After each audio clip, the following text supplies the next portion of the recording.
कहा जाता है कि कोयले के खेल में बहुत कालिख लगती है, दामन पे बहुत दाग लगते हैं और झारखंड से ऐसी खबरें आ जाती हैं। लेकिन यहाँ पर मामला कुछ अलग ही है।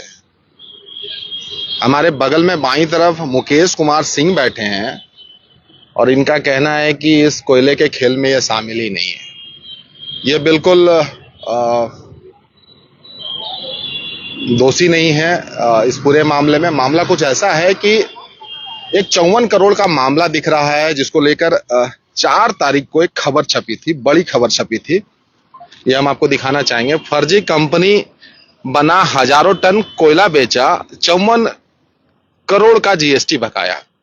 54 करोड़ का हालांकि ये जीएसटी बकाया नहीं है, 54 करोड़ के लेन देन का मामला है और उसमें जीएसटी बनेगा। और वाराणसी से इनको एक नोटिस जीएसटी ऑफिस से आता है। मुकेश कुमार सिंह नाम है इनका, साधारण व्यक्ति हैं। ये कहते हैं किसानी करते हैं, किसानी करते हैं और यहाँ हमारे पास मोटरसाइकिल से आए हैं। और इनके बच्चे जो हैं वहीं जहाँ के आप हैं, झुमरा में पढ़ते हैं। मतलब शहर में भी इनके बच्चे नहीं पढ़ते हैं, जो ये बता रहे हैं। और ये अपने आप को बता रहे हैं कि इस खेल में इनका कोई लेना देना नहीं है। पूरी बात समझने के लिए इस वीडियो को देखना पड़ेगा, समझना पड़ेगा आखिर क्या कुछ हुआ है। फर्जी कंपनी बनाई गई, इनका कहना है। फर्जी कंपनी में इनका दस्तावेज इस्तेमाल किया गया, जिसमें बहुत इंपॉर्टेंट पैन कार्ड, आधार कार्ड और यहां तक कि जनधन योजना का भी इस्तेमाल किया गया। अब सवाल ये उठ रहा है कि इतनी आसानी से सारा प्रोसेस कैसे हुआ? क्या इसमें बहुत बड़ी मिलीभगत है? जैसे एक साधारण सा इंसान के पास, जिनके खाते में इतने पैसे भी नहीं है कि अपना बैंक अकाउंट मेंटेनेंस वो कर सके, उनको आता है 54 करोड़ का जीएसटी का मामला वाला एक नोटिस वाराणसी से आता है और इनको समझ में भी नहीं आता कि भैया वो अंग्रेजी में लिखा है। ये दौड़े भागे जाते हैं अपने मित्र के पास। देखिए उनके हमारे बगल में बैठे हैं, नाम आपका? रंजीत पाठक हुआ। ये मदद कर रहे हैं, ये दौड़ धूप कर रहे हैं और समझने की और समझाने की कोशिश कर रहे हैं। अब ये कितने दोषी हैं नहीं हैं, ये तो मामला लंबा चलेगा। लेकिन फिलहाल इनका कहना है कि कोई लेना देना नहीं है। एफआईआर भी आपने किया है, थोड़ा हमको समझाइए क्या है कुछ मामला इसमें। इनकम टैक्स वाराणसी से जब नोटिस आया तो इंग्लिश हम उतने पढ़े लिखे, इंग्लिश में जानकारी नहीं है। मेरे मित्र रंजीत पाठक, उनके पास गए तो लेटर दे करके 54 करोड़ का वो बोले कि बहुत बड़ा आपके साथ गेम हुआ है, ये फर्जरी गेम हुआ है। तो रंजीत पाठक और हम दोनों, उनके सीए हैं अभिषेक कुमार, वहां हम लोग गए। सीए बताए कि आपके साथ बहुत बड़ा फ्रॉड हुआ है। ठीक है, तो मतलब ये अक्टूबर की बात है, ये अक्टूबर जब पहला नोटिस आया। तो हम आपसे समझना चाहेंगे ये जो पूरा मामला है, ये शायद उस बात को पूरे तरीके से अभी समझने का ही कोशिश कर रहे हैं कि इनके साथ क्या हुआ है। क्या हुआ है इनके साथ? ये मामला है अक्टूबर का, कि जब पहली नोटिस इनको मिली वाराणसी इनकम टैक्स डिपार्टमेंट से, जिसमें इन नोटिस में ये कहा गया कि आपका Maa Bhadrakali transport and coal company के साथ आपका किस तरीके का बिजनेस लेन देन है, बिजनेस ट्रांजैक्शन है, उसका पूरा ब्यौरा दिया जाए। तब इनकी आंखें खुली और हमने शहर के जाने माने सीए से संपर्क किया। और जब इनका पैन कार्ड चेक कराया गया, तब जाकर के मालूम चला कि अभी एक और नोटिस आना बाकी है, क्योंकि ये पूरा मामला जो है 54 करोड़ का लेन देन का है, जिसमें हजारों टन कोयले की खरीद बिक्री का ये मामला है, जिसमें Shiv Ganga traders, Maa Bhadrakali transport and coal company के साथ ट्रांजेक्शन है। और जिसमें कि इनके नाम पे एक फर्जी कंपनी खोली गई, जिसका नाम है गणेश एंटरप्राइजेस। और इसके बाद गौरतलब है कि इनके नाम से जीएसटी भी खोली गई। और हैरानी की बात तो यह है कि जीएसटी से जब हमने राइट टू इन्फॉर्मेशन में सारी कागजात जो लगाई गई थी, वो जब हमने मांगा तो निकलवाया, तो सारा निकलवाया हमने। और हमने एक आवेदन भी दिया कि तत्काल प्रभाव से जीएसटी को बंद किया जाए। और तो जनधन योजना का खाता की उसकी कॉपी लगाई गई। तो हैरानी होती कि जनधन खाते की कॉपी लगा करके किसी ने जीएसटी कैसे ले लिया। ना ही इनका उसमें आधार कार्ड इस्तेमाल किया गया है, ना ही इनका ईमेल एड्रेस है, ना इनका फ़ोन नंबर है। इनके नाम पे एक फर्जी दस्तावेज जो कि जमीन का रजिस्टर 2 का लगाया गया, जिसमें मुकेश कुमार सिंह, पिता कमल सिंह एडिट करके बनाया हुआ है। तो सवाल उठता है कि ये जांच क्यों नहीं हुआ? कुछ डॉक्यूमेंट्स दिखा पाए? या तो जीएसटी बनाने वाले ने बिना डॉक्यूमेंट के वेरिफिकेशन किए हुए और फर्जी तरीके से। अच्छा, जनधन का इस्तेमाल करके खोला जा सकता है क्या? ऐसा तो हो नहीं सकता है, क्योंकि आप जब जीएसटी लेने के लिए जा रहे हैं तो एक बिजनेस अकाउंट होना चाहिए। प्रधानमंत्री जनधन योजना का तो इस्तेमाल बिल्कुल भी नहीं होना चाहिए। तो ये भी हो सकता है कि जो गणेश एंटरप्राइजेस की बात हो रही है उसके लिए क्या अकाउंट खोला गया होगा? बिल्कुल, तो गणेश एंटरप्राइज के लिए जो एक और अकाउंट जो खोली गई होगी जिसमें ये सारे ट्रांजेक्शन हुए हैं, वो अब तक नहीं पता चल पाया है कि इसके हैंडलर कौन है, ये ऑपरेट करने वाले कौन है उस अकाउंट के। तो निश्चित तौर पे जो 54 करोड़ का जो ट्रांजेक्शन हुआ है उसके लिए एक प्राइमरी अकाउंट और भी खोला गया होगा, बिजनेस अकाउंट, जिसके बारे में अभी हमें कुछ भी नहीं पता चल पाया है और ये मामला इन्वेस्टिगेशन का है। तो इनके पास किसी तरीके का कोई एक्सेस नहीं है? इनके पास कोई एक्सेस नहीं या है, कोई इन्फॉर्मेशन आ सके, कोई भी काम हो रहा है तो? नहीं, कुछ भी नहीं। कुछ भी नहीं। मेल आईडी किनका इस्तेमाल किया? मेल आईडी भी जो इस्तेमाल किया गया है वो इनका नहीं है। फोन नंबर एक उसमें जो इस्तेमाल किया गया है वो इनका नहीं है। सिर्फ इनका आधार कार्ड, सिर्फ इनका पैन कार्ड, आधार कार्ड, इनका पासबुक। आधार कार्ड की कॉपी हमें नहीं मिली है, तो आधार भी नहीं लगाया गया है।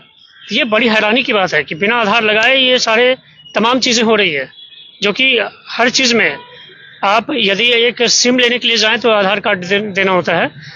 तो इनके नाम पे इतनी बड़ी कंपनी खोली जा रही है, इनके नाम पे इतना अकाउंट खोला जा रहा है, इनके नाम पे कंपनी बनाई जा रही है, और वो भी बिना इनके आधार कार्ड, जो कि अभी तक नहीं मिला है कि आधार कार्ड इस्तेमाल हुआ भी है या नहीं, इसकी कोई पुष्टि नहीं है। तो ये आप जमीन की रसीद की भी बात कर रहे हैं, तो ये क्या मामला है?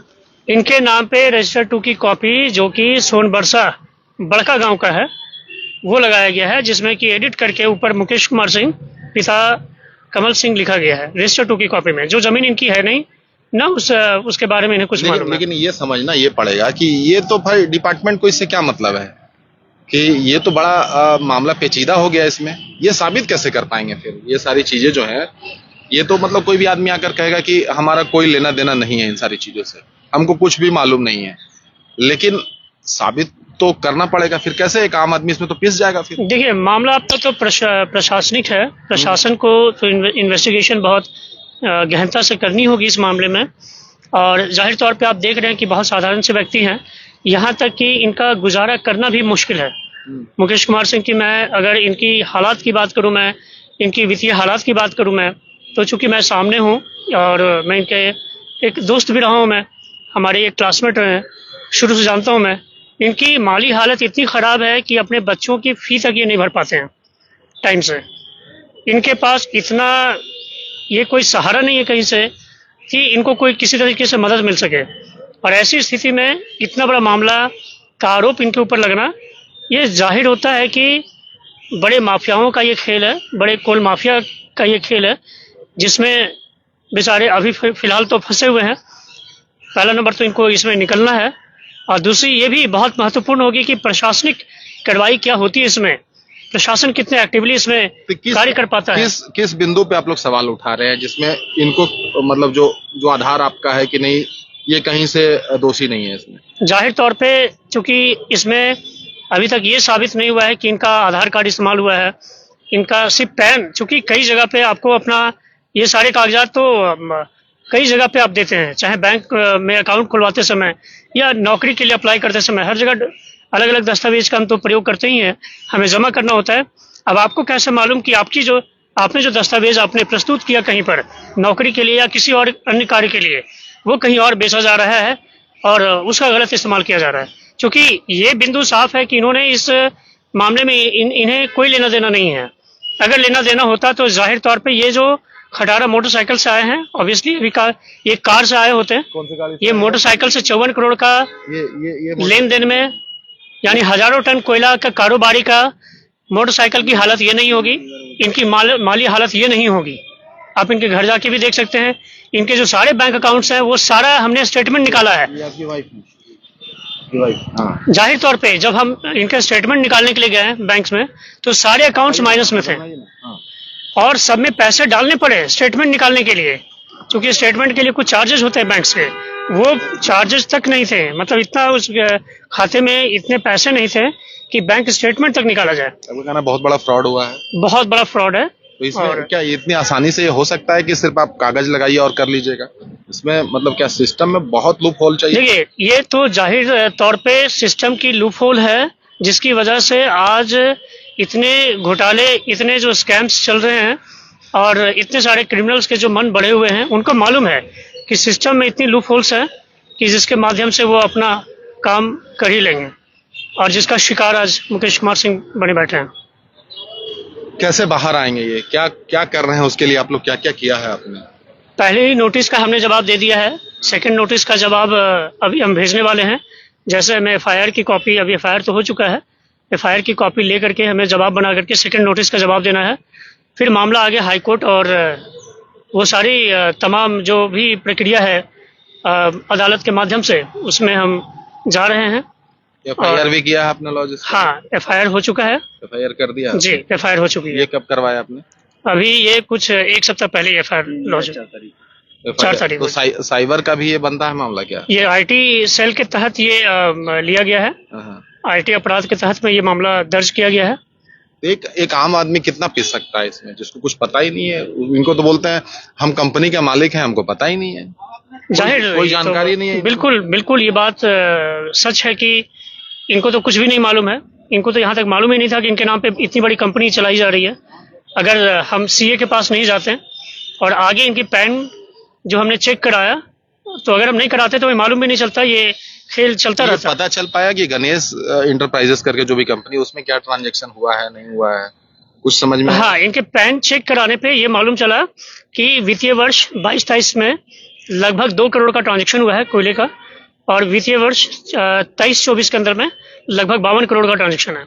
मतलब टोटल 54 करोड़ का ये जीएसटी नहीं है, ये आपको क्लियर कर दे। ये लेन देन का मामला, लेन देन का मामला है। 54, उसके बाद उसमें जीएसटी बनता है। जो गवर्नमेंट की जो जीएसटी, 54 करोड़ का क्या हिसाब मांगा गया है, क्या मांगा गया है उधर से? अभी फिलहाल नोटिस में इन्हें शिव गंगे ट्रेडर्स और Maa Bhadrakali transport and coal company के साथ इनका किस तरीके का व्यापारिक संबंध है। तो गणेश इंटरप्राइजेस सप्लायर है कोयले का? क्या क्या कर रहा है वो? गणेश इंटरप्राइज सप्लायर है, सप्लायर कोयले का। अच्छा, ठीक है। तो वो फिर आपने इस कंपनी के साथ लेन देन किया? इन कंपनियों के साथ लेन देन है, जिसका ब्यौरा मांगा गया है। ब्यौरा मांगा गया है। तो जवाब में आपने क्या दिया है अभी? जवाब में हमने दिया है कि इन सारी कंपनियों से हमें कोई लेना देना नहीं है। हमारे दस्तावेज का फर्जी इस्तेमाल कर कंपनी बना करके कुछ इम्पोस्टर्स के द्वारा ये कंपनी चलाई जा रही है, और हम एक साधारण व्यक्ति हैं, और वो तमाम चीजें उसमें लिखी गई जो ये साबित करती है और उन बिंदुओं को स्पष्ट करती है कि मुकेश कुमार सिंह का इन सारे ट्रांजैक्शन के साथ तो ये कोई लेना देना नहीं। ये मामला तो बहुत लंबा चलने वाला है। इसमें साधारण आदमी फिर किस तरीके से लड़ाई लड़ेगा? कानून किस तरीके से आपका साथ देगा? क्योंकि कानून तो साक्ष्य मांगता है हर चीज का। जी, इसमें कैसे पता चलेगा कि आपने किया नहीं किया? ये कैसे पता ये आगे इन्वेस्टिगेशन का मामला बनता है, जिसमें कि जो प्राइमरी अकाउंट जिससे ट्रांजैक्शन हुआ है, जो बिजनेस अकाउंट खोले गए हैं, जब इसकी आगे तहकीकात होगी और ये बात बिल्कुल सामने आएगी कि वो सारे अकाउंट्स हैंडल करने वाले वो लोग कौन हैं। आखिर ये कोयले का जो ट्रांजैक्शन हुआ है, इसमें जो शिव गंगे ट्रेडर्स और माँ भद्रकाली कोल ट्रांसपोर्ट एंड कोल कंपनी जो शामिल है, इनसे स्पष्टीकरण मांगा जाएगा। तो जो शामिल हैं लेन देन में, जाहिर तौर पे जब वो सामने आएंगे तो ये मामला पूरा खुलेगा और पिक्चर काफी साफ होगी।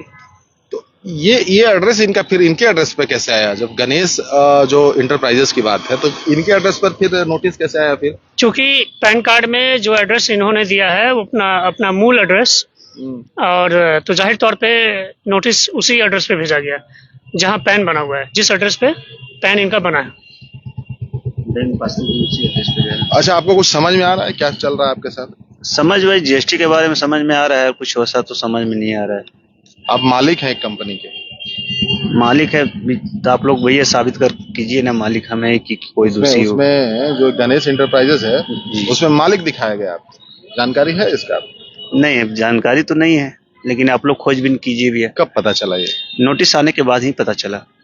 कितना दबाव में है, कितना प्रेशर है? बहुत टेंशन है, मानसिक स्थिति मेरा बिगड़ते ही जा रहा है, और अंदर से डर भी महसूस हो रहा है कि अगर इतना बड़ा मेरे साथ फ्रॉड हुआ है, हो सकता है जानलेवा हमला भी नहीं करे इन लोग, समझिए। इसका भी सुरक्षा आप लोग को देखना होगा। कोई कुछ फोन वोन आया? फोन तो अभी तक नहीं आया, लेकिन अंदर से डर महसूस हो रहा है कि कहीं तो इतना बड़ा फ्रॉड किया मेरे साथ। से इस्तेमाल किया गया? कोई क्लू, कोई अंदाजा? हो सकता है कोई नजदीकी कोई आदमी हो या मेरे कोई करीबी आदमी हो सकता है, लेकिन उतना 2019, 20, 22, 24 का उतना याद भी नहीं है अभी। आपको जीएसटी वेस्टी समझ में आता है? नहीं, कुछ समझ में नहीं आता। टैक्स फाइल करते हैं आप? नहीं, कुछ नहीं करते हैं। इनकम टैक्स देते हैं आप? उसके जरिए में हम यही नहीं भी है, लायक नहीं है उसके लिए। खेती बाड़ी करते हैं छोटा मोटा, उसी से हम गुजारा करते हैं। घर में कौन कौन है आपका? घर में माँ है, परिवार है, एक लड़की है, बच्चा है। कौन सा गांव बताया आप? चाया। सदर प्रखंड पंचायत हुटपा, ग्राम चाया। कितना बच्चा है आपका? 2 बच्चा है। 2 बच्चा है आपका। कहाँ पढ़ाई करता है वो?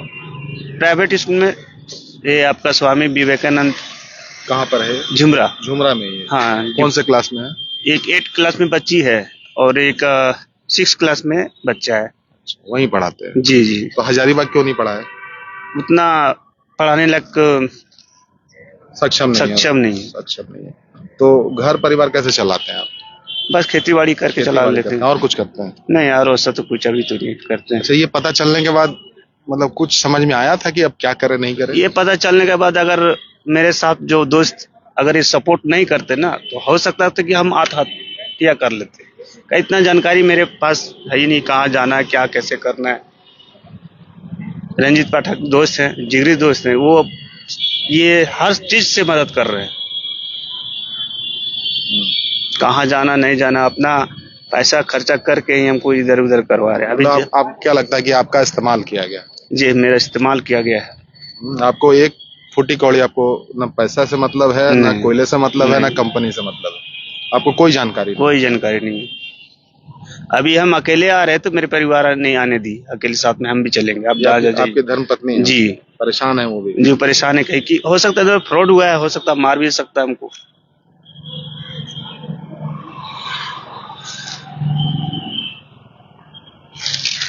क्या मैडम, कितनी परेशान है आप लोग? परेशान है बहुत? हाँ, परेशानी तो है, बहुत परेशान है। एक तो ऊपर से इतना बड़ा फ्रॉड का मामला आ गया है, इनका भी तबीयत खराब रहता है। बूढ़ी सास है, छोटा छोटा 2 बच्चा है, उन लोग को भी पढ़ाना लिखाना है। टेंशन तो बहुत है। कोई जानकारी नहीं आप लोगों को? नहीं, कुछ पता नहीं है हम लोग को। जब नोटिस आया तब पता चला, नहीं तो नहीं पता था। क्या अपील करना चाहती हैं आप? कुछ कहना चाहती हैं प्रशासन से, सरकार से, लोगों से?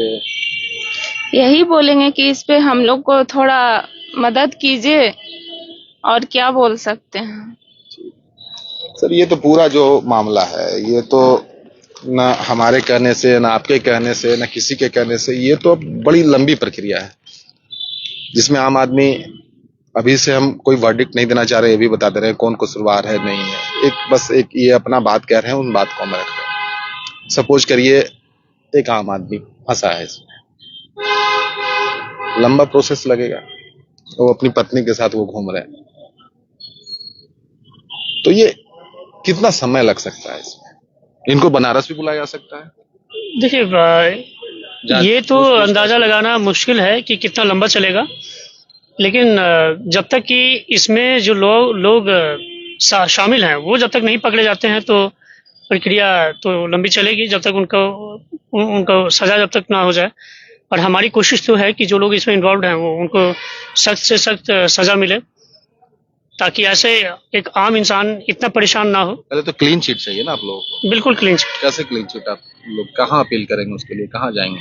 इसके लिए हमें जहां भी जाना होगा, जिस भी दरवाजा खटखटाना होगा, जाहिर तौर पे अदालत का दरवाजा हमने खटखटाना सोचा ही है, और एफआईआर तो हो गई है, तो ये तो दूर तक अब तो बात जाएगी ही, थमने वाला नहीं है। और इनको न्याय दिलाने तक लड़ाई तो हमारी जारी रहेगी।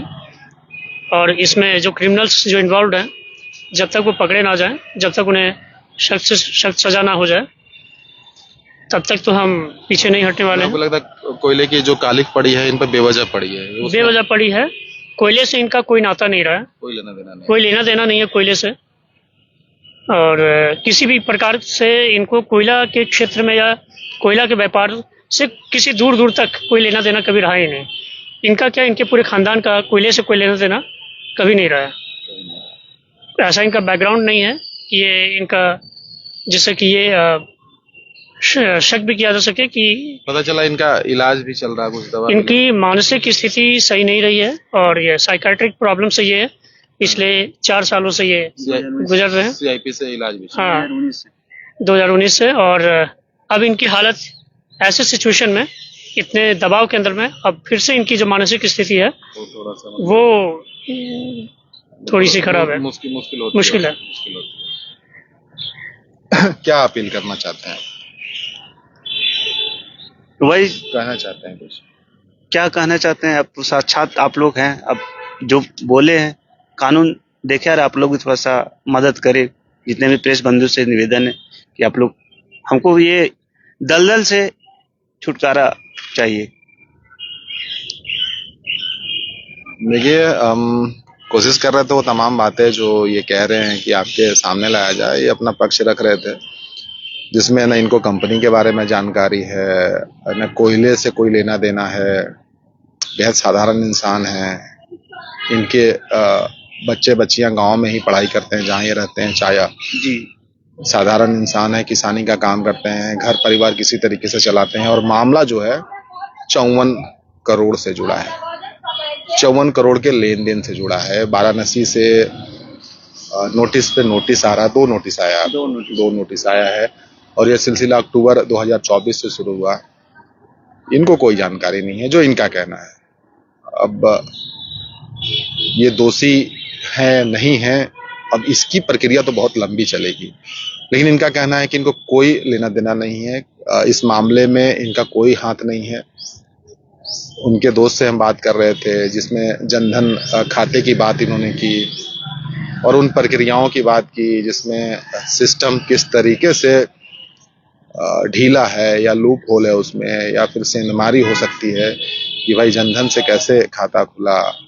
स्वाभाविक सी बात है, अकाउंट भी खुला होगा जो गणेश इंटरप्राइजेस कंपनी बनाई गई, तो अकाउंट कैसे खुल गया। बहुत सारी चीजें होती है अकाउंट खोलने के प्रोसीजर में, सिम कार्ड को लेकर भी बहुत सारी प्रोसीजर होती है, तो फिर वो अकाउंट कैसे खुला। तो इनका आरोप है मिली भगत का, बड़ा सिंडिकेट का, ये भी आरोप ये लगा रहे हैं। बाकी अपनी ये बात रख रहे थे, आगे क्या कुछ निकल कर आता है वो भी बताएंगे। ये अपनी बीमारी से भी परेशान है, मानसिक स्थिति के बारे में भी, अवस्था के बारे में भी बताया। दवाइयाँ चलती हैं, CIP से इलाज चलती है, अपनी धर्मपत्नी के साथ आए हैं, मोटरसाइकिल से आए हैं, वो भी हमने मतलब सारी चीजों को बताने की कोशिश की है। तो हम यहाँ पर कोई वर्डिक्ट देने के लिए नहीं आए हैं, कौन दोषी है कौन दोषी नहीं है, लेकिन एक ऐसे आम इंसान की बात बताने आए हैं जो अपनी बात रखना चाहता था। शायद वो एक प्लेटफॉर्म की तलाश में थे। FIR भी इन्होंने दर्ज करवाया है, तमाम चीजों को लेकर ये घूम रहे हैं, भटक रहे हैं। दस्तावेज भी RTI करके आपने निकलवाया है, तभी जाकर आप लोग को पता चला कि क्या कुछ चल रहा है। तो एक ऐसे दोस्त हैं जो इनकी मदद कर रहे हैं, इनको तो कुछ समझ में भी नहीं आ रहा है कि करना क्या है। आम इंसान को क्या पता चलेगा कि करना क्या है। जब एक नोटिस आएगा तो नोटिस का जवाब टेक्निकली होता है और उसमें बहुत सारे एस्पेक्ट ऐसे होते हैं, फाइनेंशियल एस्पेक्ट वैसे होते हैं जिसके बारे में जानकारी नहीं है। जब आप बिजनेसमैन नहीं है, आपको कुछ पता नहीं है, तो आप शून्य हो जाते हैं। ऐसे मौके पर रंजीत पाठक जी इनकी मदद कर रहे हैं। अब आगे क्या कुछ होता है, क्या चीजें निकल कर आती हैं, वो बताएंगे। बड़ा गंभीर मामला है, बड़ा गंभीर विषय है। ये कोयले के खेल से जुड़ा मामला है और कालिख जो है बहुत खतरनाक तरीके से उड़ती हुई नजर आ रही है, बहुत इसमें बू आ रही है, गंभीर साजिश की भी आ रही है। क्या कुछ होता है आगे जरूर दिखाने की कोशिश करेंगे। मिलेंगे।